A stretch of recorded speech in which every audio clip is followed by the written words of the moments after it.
Going through Uganda was quite life-changing. I think walking into the program, I thought it was going to be completely different than it was. I didn't really have a perspective on what Africa would be. I have learned friendship, and I have learned to accept everyone with open arms. I thought this trip was really eye-opening for me.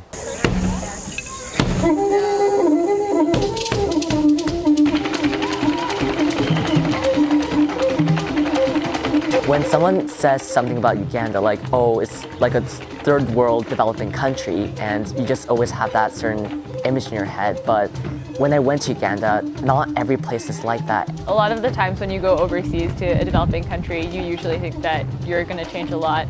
But the trip actually taught me a lot about the things that we do here in Canada, what's effective and what works and what doesn't. Things don't have to be big in order for them to succeed. A lot of the smaller projects created a huge change, and that was really, really surprising to me. Well, there was the welcoming and the introduction that we learned from activists. There was all of the drama presentations we got from Stella Martutina. All the songs I'm still singing.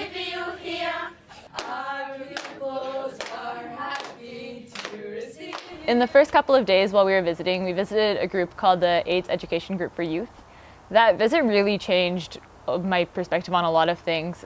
I remember visiting a lot of youth that were positive and were living positive, and I had no idea that they were. But to see that people were able to live positive and still be able to live a normal life was really impactful to me. One of my favorite groups that we visited was the pad making group, because I'm a girl, and it's very interesting to know that even though it's such a taboo subject in most parts of the world, kids were helping and were willing and happy to do so for their classmates. I found that the organization APID was very interesting in how they worked with youth to help agriculturally build peace with people.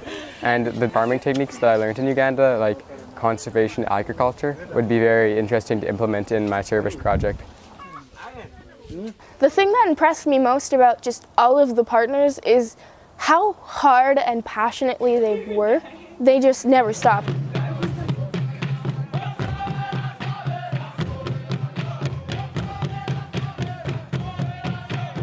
I learned that really the people in Uganda were a lot more friendly, and they're open about talking about all their difficulties. Their kindness and how welcoming they were, and I wanted to be able to use that in how I see other people and how I welcome them to things that may be hosted in my school.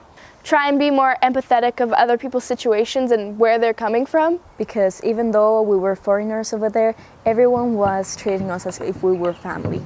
And that's an experience that I will have with me for my whole life.